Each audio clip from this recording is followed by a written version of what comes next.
안녕하세요. 저는 초등학교에서 아이들을 가르치고 있는 여자입니다. 학교에서는 선생님으로 열심히 살다가 집에 오면 아들 둘을 키우고 있는 엄마로 살고 있기도 해요. 일하면서 애들 키우는 거 힘들지 않냐는 말을 자주 듣곤 하는데 저는 남편 덕에 힘든 것도 모르고 살았답니다. 이렇게 말하면 주변에서 얄밉다고 하더라고요. 아들 하나는 동메달, 아들 둘은 은메달, 아들 셋은 금메달이라는 말 들어보셨나요? 아들 키우는 게 얼마나 힘든지 느껴지는 말인데 저희 남편 이야기를 들어보면 다들 부럽다고 할 정도랍니다. 남편은 일반 회사를 다니고 있는 평범한 직장인이에요. 지금은 누구보다 성실하게 근무하면서 승진도 하고 자부심을 가지고 일하고 있습니다. 유치원을 다니고 있는 7살 아들 키워보신 분들은 알겠지만 체력이 정말 어른 못지 않잖아요. 그래서 남편은 퇴근 후에 집에 오면 애들 데리고 밖에서 땀이 흠뻑 나도록 놀아주는 게 일인 사람입니다. 늘 아이들과 함께 놀아주려고 노력하는 가정적인 남편을 보면 시댁 분위기가 좋을 것 같다는 말들을 많이들 합니다. 하지만 저는 늘 시댁 때문에 골머리를 썩는 사람이죠. 보통은 남편 복이 있으면 시댁 복도 따라온다는데 저는 그 반대예요. 남편 복만 왕창 받고 시댁 복은 아예 없는 사람이랍니다. 바로 시어머니와 도련님 덕분에 오던 복도 도망가는 것 같거든요. 제가 남편과 결혼할 당시는 30대 초반이었어요. 시아버지는 택시 기사를 하고 계셨고 시어머니는 아구찜 식당을 운영하고 있었죠. 그런데 당시 20대 후반이었던 도련님은 다른 또래랑은 차원이 다른 사람이었습니다. 20대 후반이면 다들 먹고 살 길 찾느라 바쁜데 도련님은 사고 치느라고 바쁜 사람이었어요. 그래서 그랬는지 어머님은 도련님의 일이라면 물불 안 가리고 도와주면서 살고 계셨습니다. 하지만 어머님이 절대 안 도와주는 사람이 바로 저희 남편이었어요. 같은 자식인데도 제 남편한테는 조금만 도와주면 생색이 하늘을 찔렀답니다. 시댁은 그래도 시부모님들 수입이 안정적인 편이라 중산층에 속했고 나름대로 여유로운 편에 속했어요.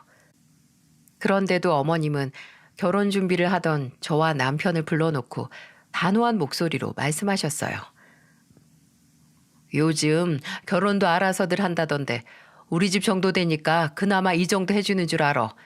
땅 파면 3천만 원이 어디서 나오는 줄 알아? 다른 집이면 국물도 없지. 나 정도 되니까 이렇게 도와주는 줄이나 알아. 처음에는 저도 어머님이 하도 큰 소리를 치면서 주시길래 아파트라도 턱하니 주시는 줄 알았어요. 하지만 저희 친정도 넉넉한 평편은 아니었기 때문에 도와주시는 것만으로도 감지덕지했습니다. 남편도 처음에는 그러려니 했고요. 그래서 저와 남편은 시댁에서 받았던 3천과 각자 모아둔 돈을 합치고도 대출까지 더 받아야 했습니다. 그래도 아파트에서 신혼살림을 시작할 수 있다는 게 감사했어요. 남편은 그런 저를 보며 미안하다는 얼굴로 말했습니다. 내가 집은 제대로 마련하고 싶어서 부모님한테 도움 좀 받으려고 했는데 안 된다고 하시네. 미안해. 괜찮아. 우리 살림인데 앞으로 우리가 부족함 없이 채워가면 되는 거지. 남편은 제게 미안한 얼굴로 말했고 저는 괜찮다며 남편을 다독였어요. 저희 친정이 넉넉한 형편이 아니다 보니까 시댁에서 보태주신 3천만 원도 감지덕지라고 생각했어요. 하지만 문제는 신혼집에 대출이 있냐 없냐가 아니었어요. 바로 시한폭탄 같던 도련님이 진짜 문제였답니다. 결혼하고 3년 정도는 아무 문제 없이 잘 지냈어요. 저희 부부도 2살 터울로 아들 둘을 낳고서 아이들의 든든한 부모가 되기 위해 하루하루 열심히 살았습니다. 저희 부부가 3년간 가정을 꾸리는 동안 도련님은 어땠는 줄 아세요? 하루라도 그냥 넘어가면 온몸에 알레르기라도 나는 사람처럼 살았습니다. 남편이 성실하게 일하는 개미 같은 사람이라면 도련님은 딱 배짱이 같은 타입이었죠. 그것도 인생은 한 방이라고 외치는 사람 말입니다. 결혼 당시에도 백수였던 도련님은 3년이 지나도록 뚜렷한 일자리 없이 도박에 빠져 있었어요. 그런데 이런 도련님을 도와주던 분이 어머님이라면 믿어지시나요? 이 사실을 알게 된 건 신혼초 어머님 가게에서 아구찜을 포장하려고 갔다가 알게 된 사실이었습니다. 가끔 어머님 가게에 들러서 아구찜을 포장하기도 했는데 그날도 어머님 가게에 우연히 들렸다가 도련님과 어머님의 대화를 듣게 된 거예요. 도련님은 어머님 가게에서 떼를 쓰면서 말했습니다. 이번에는 진짜 확실해. 내가 이번에는 2배로 꼭 벌어올게. 엄마 나 못 믿어서 그러는 거야? 당연히 믿지. 우리 아들을 내가 안 믿으면 누가 믿어. 일단 엄마가 200만 원 먼저 보내줄게. 조금만 더 줘. 현금이 많아야 내가 돈을 벌어오지. 저는 어머님께 인사를 드렸는데도 제가 온 줄도 모르시고 도련님과 대화 중이더군요. 그런데 가만 들어보니까 도련님이 도박을 하는 것 같다는 생각이 들었어요. 투자를 하는 것도 아니고 대체 도련님이 2배로 돈을 어떻게 벌겠나 싶었거든요. 그래서 저는 도련님께 돈을 보내려는 어머님을 말리면서 말했습니다. 도련님, 설마 도박하시는 거 아니에요? 형수님, 도박이라뇨. 다 투자하는 거라니까요. 도박이 무슨 투자예요? 어머님, 도련님 불법 도박하시는 것 같은데 용돈 너무 주지 마세요. 저는 어머니께 도련님 투자가 이상하다며 말렸죠. 도박으로 돈 버는 사람 이야기 들어보셨나요? 도련님이 취업도 안 하고 도박을 한다는데 가만 지켜볼 수 없었습니다. 그런데 제가 어머니께 용돈 주지 말라고 말하니까 어머님은 저를 노려보며 말하시더군요. 아니 너는 왜 내 아들 하는 일에 초를 쳐? 우리 아들이 투자라면 투자인 거야. 어머님, 도박이 무슨 투자예요. 게임 승부에 돈을 건다고 말하셨잖아요. 불법 도박이라고요. 도박으로 무슨 돈을 번다고 그러세요? 벌 수도 있지. 네가 이렇게 초를 치니까 될 일도 안 되는 거야. 어머님은 도련님 말이라면 철석같이 믿고 사셨습니다. 그러니 제가 무슨 말을 해도 도련님 앞길에 초를 치는 사람으로 보시는 거예요. 이렇게 무조건적으로 지원해주는 어머님이 있으니까 도련님이 철들 틈이 있겠습니까? 결국 어머님이 도련님을 무조건 도와준 결과 도박에 빠져서 몇 년을 허비하고야 말았네요. 그뿐만이 아니었어요. 돈도 없고 미래도 없는 도련님은 여자를 또 왜 그렇게 좋아하는지 여자 관계도 복잡했어요. 여자만 있다면 노래방이고 술집이고 안 가는 곳이 없었습니다. 하지만 어머님과 아버님의 뜻이 같지는 않았어요. 아이들을 데리고 시댁에 갔던 날 아버님이 호통을 치는 소리가 현관까지 울리고 있었습니다. 저와 남편은 무슨 일인가 싶어서 애들을 거실에 두고 안방으로 가봤는데 아버님이 도련님께 소리를 치고 계셨어요. 아니 넌 나가서 일을 하는 것도 아니고 누가 카드를 이렇게 써? 밖에서 대체 뭘 하고 돌아다니는 거야? 나도 사람들을 만나고 살아야죠. 맨날 얻어먹기만 할 수도 없잖아. 그렇게 염치를 아는 놈이 부모 돈은 물 쓰듯이 막 써도 되는 거냐? 맨날 집구석에서 놀기만 하는 놈이 카드를 400만 원이나 쓰는 게 있을 수나 있는 일이냐? 아버님은 도련님께 카드 내역서를 던지며 소리를 지르셨어요. 세상에 혼자서 한 달에 400만 원을 쓰는 게 이해가 가시나요? 저는 아버님이 참 점잖은 분이라고 생각했는데 그날 도련님께 화내시는 걸 보니까 다른 사람 같았습니다. 제가 부모라도 자식이 정신 못 차리고 400만 원을 흥청망청 쓰고 다녔다고 생각해보면 아버님이 화내실 만도 하다고 생각했어요. 그런데 어머님은 사고만 치는 도련님이 뭐가 그렇게 안타까운지 아버님을 말리면서 말했습니다. 아니 왜 자꾸 아들 기를 죽이고 그래요? 당신이 맨날 저렇게 구박만 하니까 나가서 기도 못 펴고 살잖아요. 기를 못 펴는 게 아니고 머리가 나쁜 거야. 당신이 이렇게 감싸니까 저놈이 아직도 정신 못 차리는 거라고. 저놈 자식 카드 당장 뺏어. 결국 도련님은 카드를 뺏기고 말았고 어머님도 한 번만 더 도련님께 신용카드를 주면 도련님을 아예 집에서 내쫓겠다면서 말씀하셨어요. 이 정도로 된통 당했으면 안 도와줄 법도 한데 어머님은 30이 넘은 도련님을 품 안의 자식처럼 계속 도와주고 있었습니다.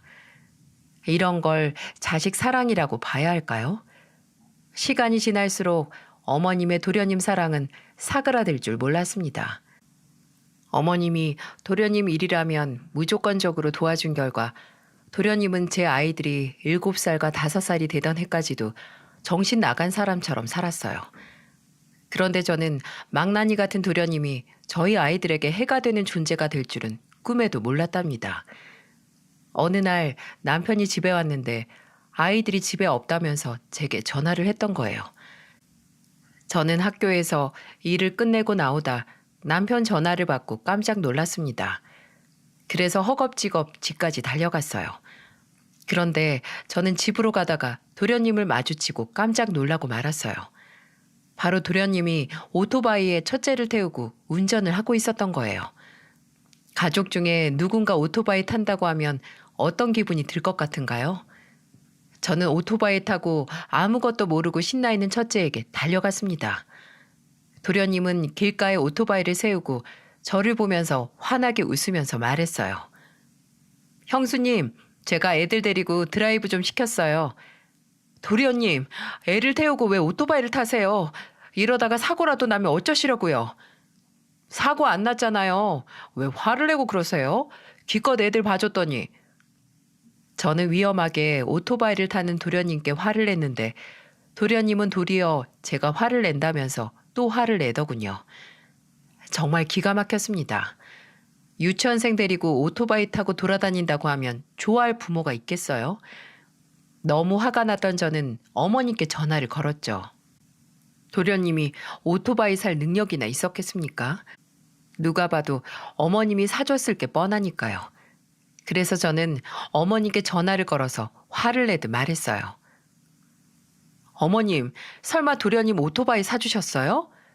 배달 일해보겠다고 해서 하나 사줬는데 왜 그러니? 이젠 내가 그런 것도 허락받아야 되니? 오늘 도련님이 저희 애들 데리고 오토바이 타신 거 알고 있으세요?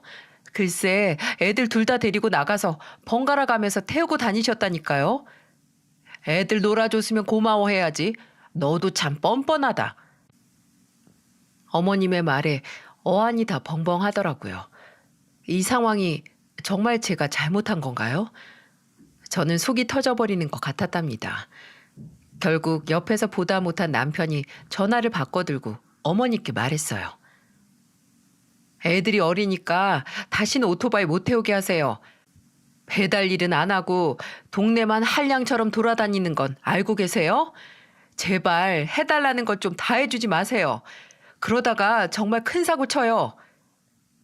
남편은 어머님께 당부하듯이 말했고 어머님도 마지못해 알았다고 하시면서 전화를 끊었습니다.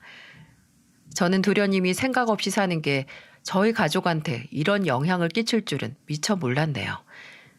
그날 애들한테 큰 사고라도 난 줄 알고 가슴이 철렁 내려앉았어요. 저와 남편은 도련님께 다시는 애들 데리고 오토바이 타지 말라면서 신신당부를 했습니다. 솔직히 누가 좋아하겠습니까? 그런데 결국 도련님은 사고를 치고 말았습니다. 오토바이를 타고 골목길을 빠르게 지나가다가 결국 길 가던 행인이랑 접촉사고가 나고 만 거예요. 정말 아무것도 안 하면서 참 가지가지 한다 싶지 않습니까?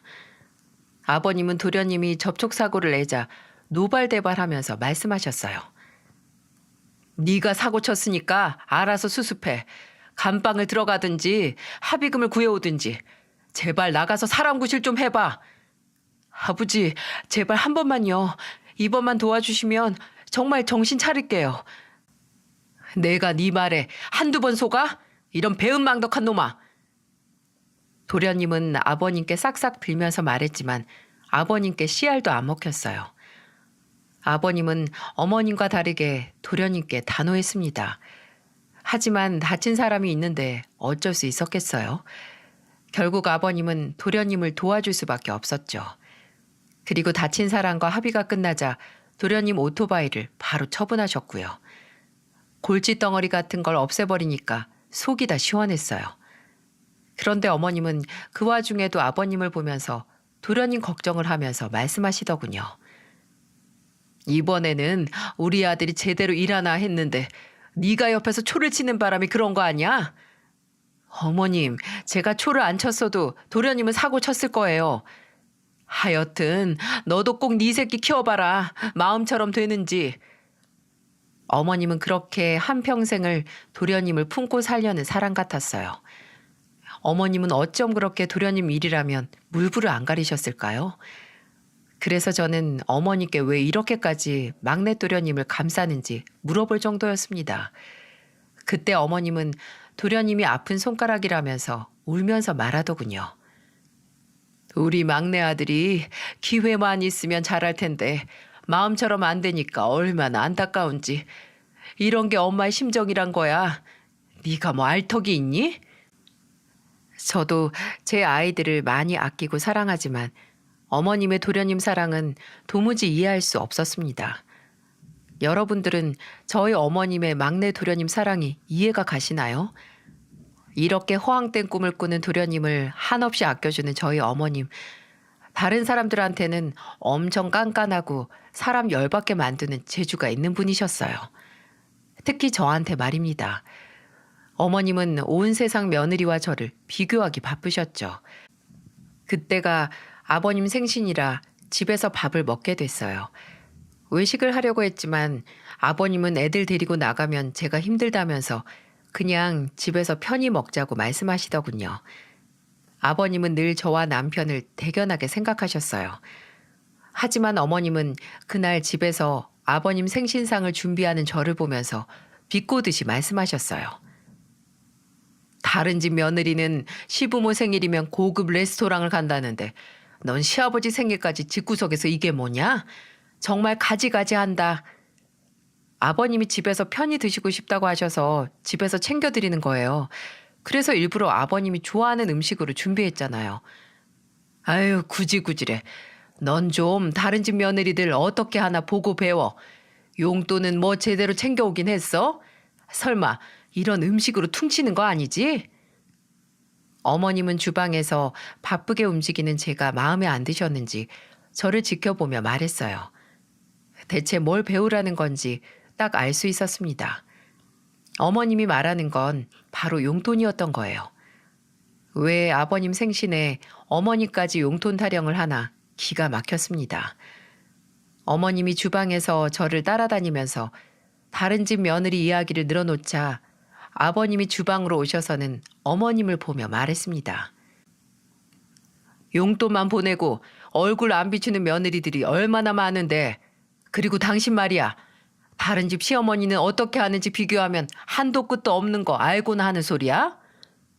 당신은 왜 며느리 생각만 해? 나도 며느리한테 이런 말 정도는 할 수 있잖아. 그러는 당신은 막내 아들 생각뿐이면서 왜 이제 와서 며느리 생각하는 척이야?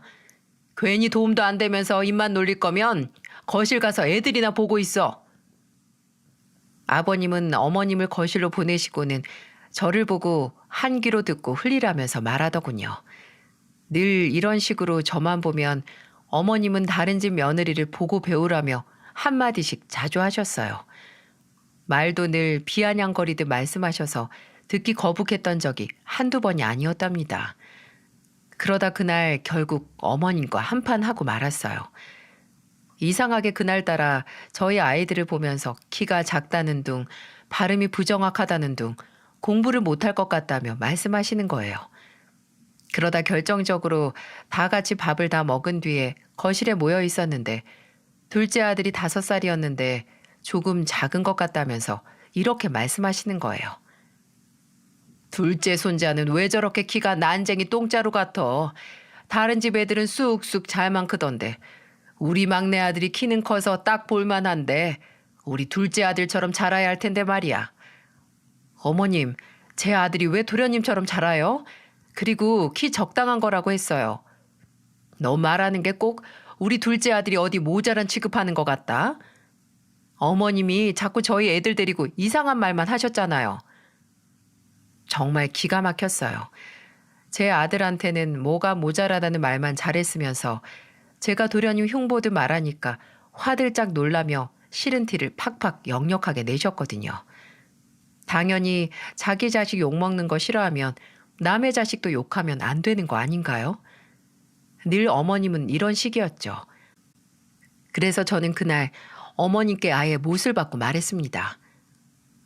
앞으로 제 아이들 그렇게 지적하실 거면 저도 도련님 나쁜 점 하나부터 열까지 다 늘어놓을 거예요.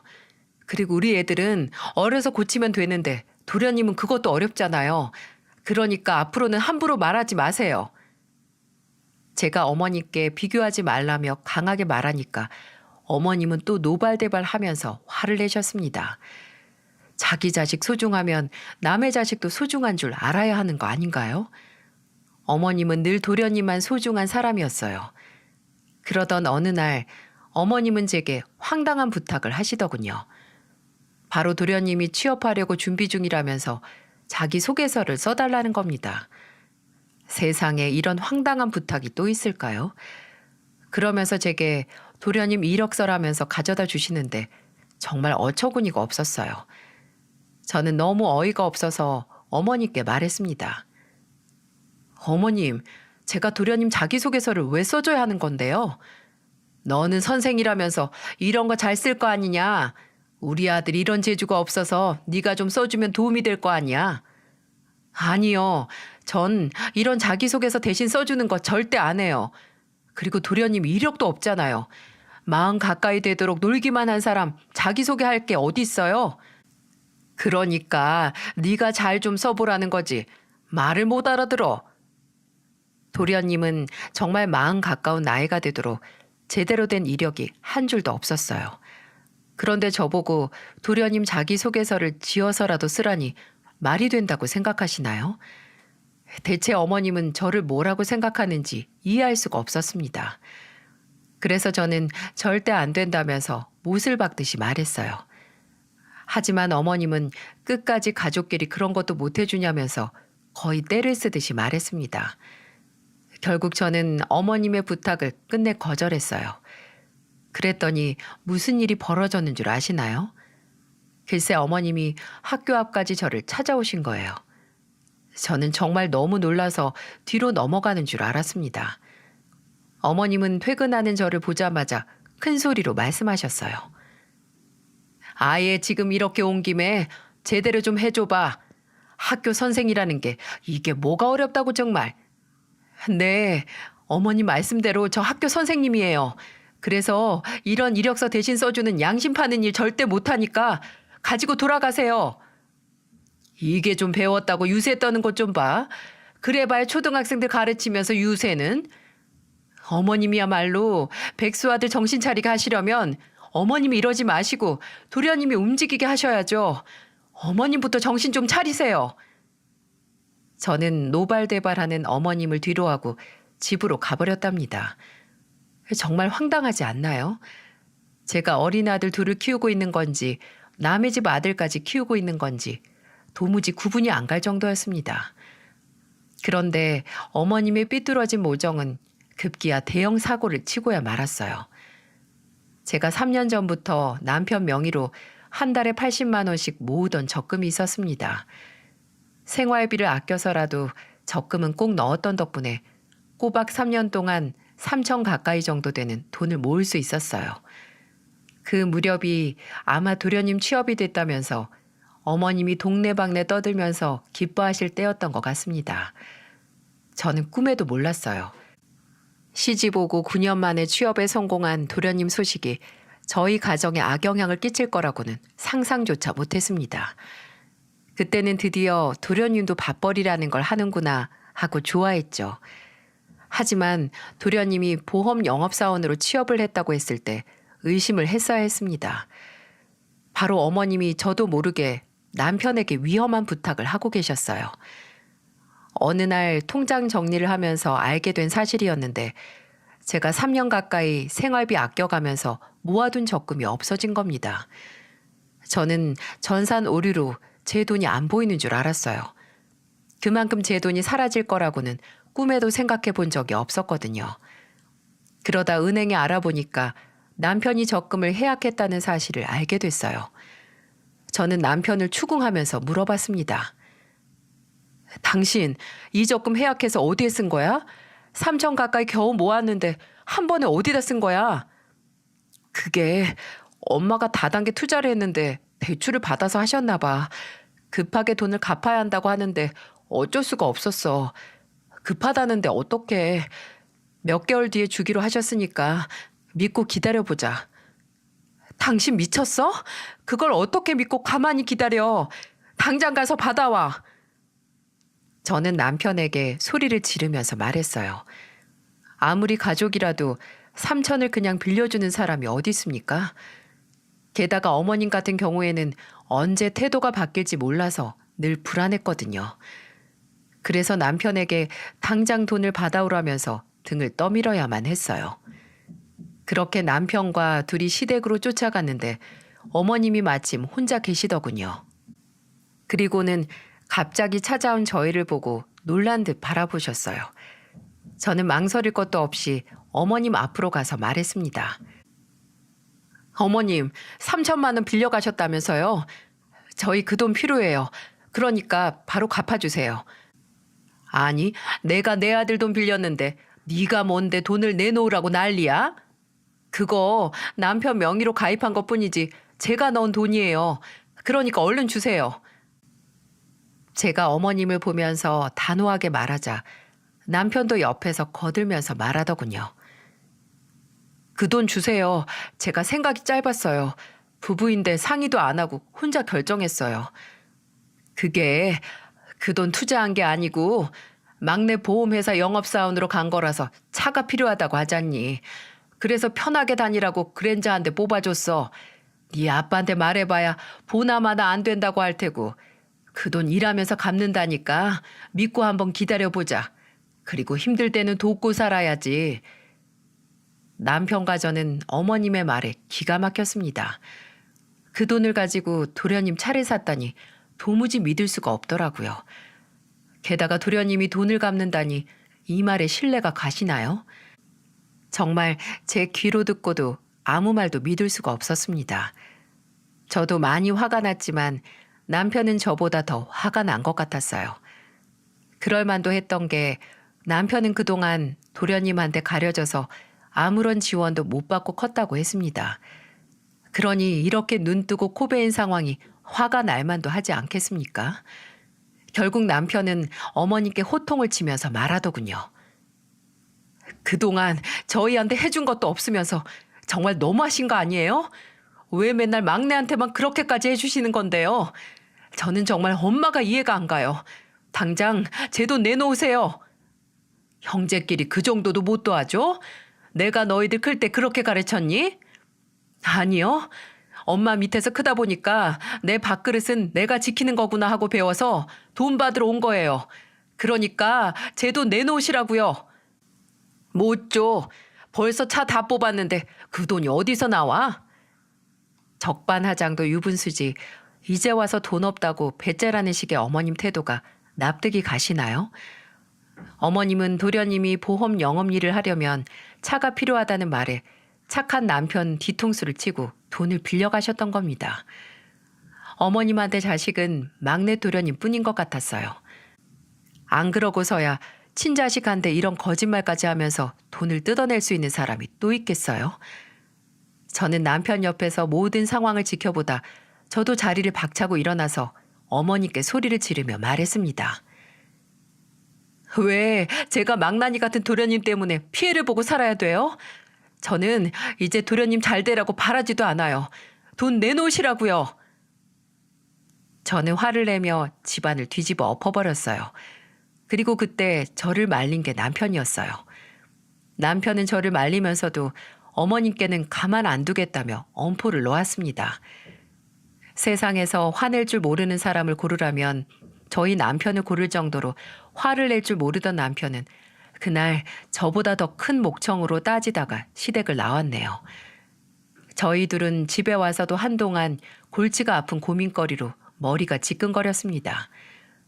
앉아서 돈 빌려주고 나중에 서서 굽신거리면서 돈 돌려받는다는 말 들어보셨나요? 저와 제 남편이 딱 그 꼴이었습니다. 돈을 못 받을까 봐 전전긍긍 밤잠을 설칠 정도였죠. 정말 하루하루 피가 마른다는 말이 어떤 느낌인지 알 정도로 속이 타들어가고 있었습니다. 그러다 일주일 후 남편이 묘책을 떠올리는데 성공했어요. 남편이 생각해낸 방법은 이랬습니다. 어머님은 30년 가까이 신용카드를 연체 없이 이용해서 카드 한도가 3천 정도였다고 하더군요. 그래서 남편이 그 카드를 빌려오겠다면서 제게 확신에 찬 목소리로 말했습니다. 내가 그 카드를 가져와서 3천을 써버리자. 안 그래도 당신이 우리 차 바꾸려고 그 돈 모은 거잖아. 그러니까 내가 카드 받아올게. 당신 잘할 수 있겠어? 어머님을 잘 소개할 텐데. 나만 믿어봐. 내가 무조건 받아올 거야. 그렇게 어머님께 뒤통수 제대로 맞았던 남편은 다시 한번 심기일전하고는 어머님께 생활비가 떨어졌다며 연락을 했어요. 남편의 작전은 어머님의 신용카드를 받아와서 차를 사는 거였습니다. 어차피 마냥 기다려도 빌려준 돈을 제대로 받아내기에는 이미 물 건너간 일이었어요. 그래서 남편은 생활비 카드로 쓰던 카드 한도 초과로 사용 못하고 있다며 어머니께 심각한 목소리로 말했습니다. 우리 네 식구 이제 카드 한도 다 차서 다 굶게 생겼어요. 급한 대로 월급 전까지만 엄마 카드라도 빌려주면 안 되겠어요? 얼마 전에 준 돈도 바로 못 준다면서요. 카드만 빌려주면 월급 들어오는 날 바로 다시 드릴게요. 그렇게 돈이 없어? 그럼 내일 가게로 와서 카드 받아가. 애들 굶길 수도 없는 노릇이고 어쩔 거야. 카드 쓰다가 월급 날에 바로 줘. 어머님은 그렇게 남편의 말에 잠시 머뭇거리시더니 빌려주겠다며 말씀하셨어요. 그래서 남편은 바로 다음 날 어머님 가게로 가서 정말 신용카드를 받아왔답니다. 한도를 확인해 보니까 정말 3,200 정도 되는 카드였어요. 남편은 카드를 받자마자 중고차 매장으로 향했습니다. 그리고는 그동안 눈여겨보던 외제차를 구매했어요. 바로 어머님 카드로 말이죠. 출고된 지 4, 5년 정도 된 차였는데 꽤 쓸만했죠. 결국 저와 남편은 차를 구매하는데 생각지도 못한 방법으로 차를 마련하는 데 성공했습니다. 정말 이런 식으로 구입하게 될 줄은 꿈에도 몰랐어요. 이게 바로 저희 부부가 어머님께 복수하는 방법이었답니다. 카드로 차를 결제하자 몇 분 뒤 어머님께 전화가 왔어요. 저희 부부는 계약을 모두 끝내고 어머님 전화를 받았죠. 제가 전화를 받자마자 어머님은 화를 내면서 말씀하셨어요. 아니 너네 정신 나갔어? 내 카드로 뭘 산 거야? 어머님이 빌려가신 돈 받아낸 것뿐이에요. 그걸 왜 네 맘대로 정해서 가져가냐고. 이 카드값 어쩔 거야. 너네가 책임져. 어머님이 저희 돈만 제때 주셨어도 저희 이렇게까지 안 했을 거예요. 저는 노발대발 화를 내는 어머님께 맞받아치면서 화를 냈습니다. 그러자 어머님은 카드값 어쩔 거냐면서 되려 저한테 화를 내시는 거예요. 정말 어이가 없었어요. 그럼 저희는 그 돈 없어도 잘 살 수 있는 사람들이었던 걸까요? 어머님의 어처구니 없는 소리에 기가 막힐 노릇이었습니다. 그래서 저는 헛웃음이 다 나올 정도였는데 그때 남편이 전화기를 뺏어가서 대신 전화를 받으며 말했어요. 엄마야말로 저를 제대로 정신 차리게 했네요. 왜 그동안 엄마랑 동생 때문에 이렇게 살았나 모르겠어요.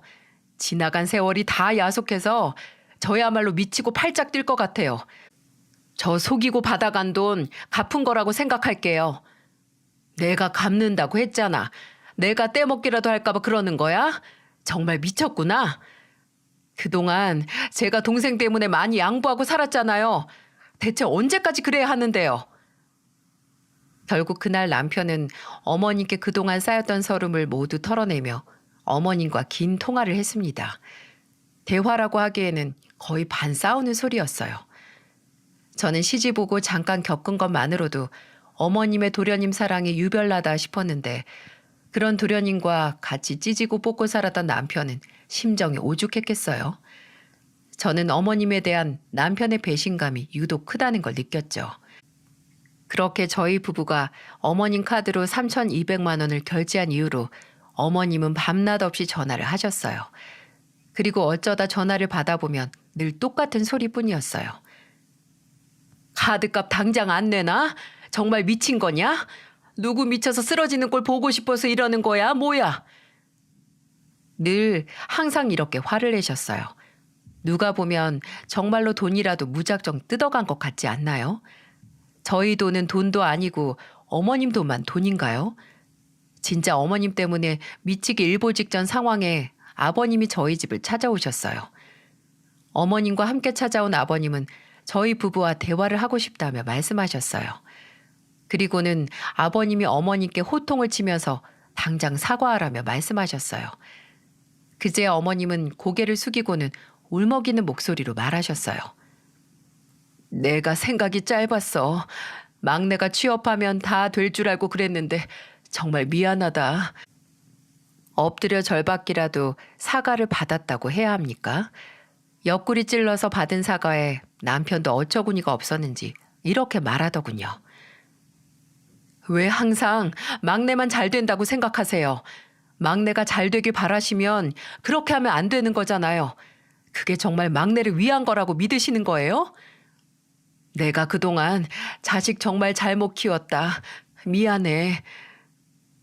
남편은 어머님의 사과에서 깊은 한숨을 몰아쉬었습니다. 그러자 아버님은 저와 남편을 보면서 진지한 목소리로 말씀하셨어요. 내가 집안의 가장으로 무슨 일이 있는 줄도 모르고 있었어. 내가 우리 며느리 볼 면목이 없다. 매번 도와주지 말라고 해도 이 사람이 막내 아들이라 그런지 이렇게까지 감싸고 있는 줄 몰랐어. 내가 너무 미안해서 큰 돈은 아닌데 500만 원이다. 받아둬라. 아버님은 흰 봉투를 건네며 말씀하셨어요. 저는 아버님이 돈을 건네주실 줄은 몰랐어요. 그래도 저희 부부를 생각해주는 사람은 아버님뿐이구나 싶었죠. 그리고는 저희 부부에게 돈을 건네면서 말씀하셨어요. 내가 앞으로 이 사람이 한 번만 더 막내 아들 위한답시고 너희한테 무리한 부탁하거나 사기라도 치면 바로 이혼하기로 했다. 그러니까 너희들도 너무 걱정 말고 당신 알았어 몰랐어. 얼른 제대로 사과해. 저희에게 어머님 깍 붙잡고 단속하겠다던 아버님은 다시 한번 어머님을 다그치듯 말씀하셨어요. 그러자 어머님은 저희 부부를 보면서 다시 한번 사과를 하셨어요. 그리고 그날 이후 놀라운 일이 벌어졌습니다. 어머님은 늘 도련님 뒤만 전전긍긍 쫓는 사람처럼 매일 1시간에 한 번씩 전화를 하곤 하셨는데 이젠 전화도 안 하시는 것 같았어요. 그리고 아예 경제권도 아버님이 모두 가져가셔서 어머님은 그야말로 가게 일에만 집중하시게 된 겁니다. 아버님이 혹시라도 어머님이 또 한 번 도련님 돕겠다며 무리할까 봐 특단의 조치를 내리신 거예요. 그리고는 저한테 전화해서 신이 난 목소리로 말씀하시더군요. 요즘 별일 없지? 내가 아주 제대로 잡고 있어. 우리 막내한테도 회사 나오는 순간 집에서 쫓겨난다고 엄포 놓으니까 울며 겨자 먹기라도 꾸역꾸역 잘 다니고 있어. 그동안 네가 고생 많았다. 아니에요, 아버님. 저희 생각해 주셔서 감사드려요. 내가 준 돈으로 내 식구 외식이라도 하고 드라이브라도 해. 그럼요. 아버님도 다음에 꼭 모시고 한번 같이 갈게요. 내신 도련님이 회사를 그만둘까 봐 걱정이었는데 아버님이 그만두면 쫓아낸다는 말에 어떻게 해서든 버티시는 것 같았어요. 이제는 도련님도 혼자서 사는 법을 배울 수 있도록 어머님이 잠시 도련님께 신경을 끄는 게 좋을 것 같았습니다. 이렇게 크게 뒤통수 한 번 맞고 나니까 정신이 번쩍 차려졌어요. 역시 가족이라도 어느 정도 쓴소리는 하면서 지내야 발전적인 관계로 지낼 수 있는 것 같다고 느꼈습니다. 요즘 아이들이랑 여행도 다니고 드라이브도 하느라 바쁩니다. 애들은 금방 큰다는데 한참 좋은 걸 참 많이 보여주고 싶다는 욕심이 생기더라고요. 옛말에 매로 키운 자식은 효성이 깊다는 말 들어보셨나요? 잘 되라고 매로 때리고 꾸짖어 키운 건 자식도 부모의 공을 알아서 효도를 한다는 말이더군요. 부모가 자식 아끼는 마음이야 자식이 모를 리가 없겠죠. 그러니 모든 사랑은 적당한 게 좋은 것 같다고 생각합니다. 눈먼 사랑만큼 위험한 게 또 없는 것 같아요. 그러니까 우리 모두 자식을 위해서라도 부모의 마음가짐을 더 굳건하게 잡는 게 좋을 것 같다는 걸 느꼈습니다. 제 사연 들어주셔서 정말 감사드려요. 모두들 행복한 가정 이루시길 바라겠습니다.